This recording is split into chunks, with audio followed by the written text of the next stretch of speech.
আসেন নির্বাচনের মাঠে গণতন্ত্রে আসেন, আসেন দেখা হবে আপনাদের সাথে। বিএনপি জিতবে না জামাত জিতবে? 1971 সালে যারা আমাদের বিরোধিতা করেছিলেন তারা এখন মাথা ছাড়া দিয়ে উঠছে নতুন করে।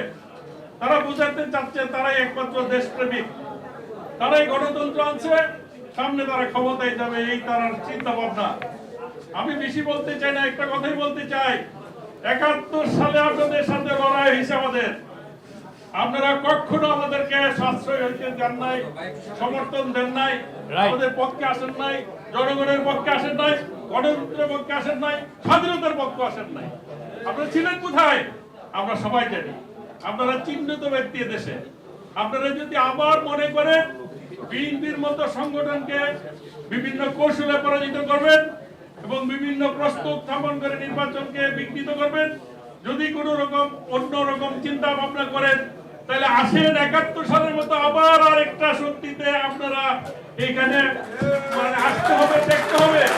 আপনারা প্রথমেই গণভোট যদি করি, তাহলে আসেন আমরা গণভোটে চলে যাই। 71-এর শত্রুদেরকে আপনারা এই গণতান্ত্রিক প্রোগ্রামে রাখবেন কিনা, তারা দেশকে ক্ষমতায় আসবে কিনা, তাদেরকে ক্ষমতা দিবেন কিনা, এগুলো সবই আমাদের বিষয়। আমরা দেশের নাগরিক, এদের স্বাধীন করেছি। এখানে যারা আছে আমরা পরীক্ষিত যোদ্ধা, আমাদের উপরে কেউ নাই। তারা যে কথা বলেন যত কথাই বলবেন, কোন কথাতেই সাই পাবেন না। আসেন নির্বাচনের মাঠে গণতন্ত্রে আসেন, আসেন দেখা হবে আপনাদের সাথে। বিএনপি জিতবে না জামাত জিতবে, এটা পরিষ্কার হয়ে যাবে।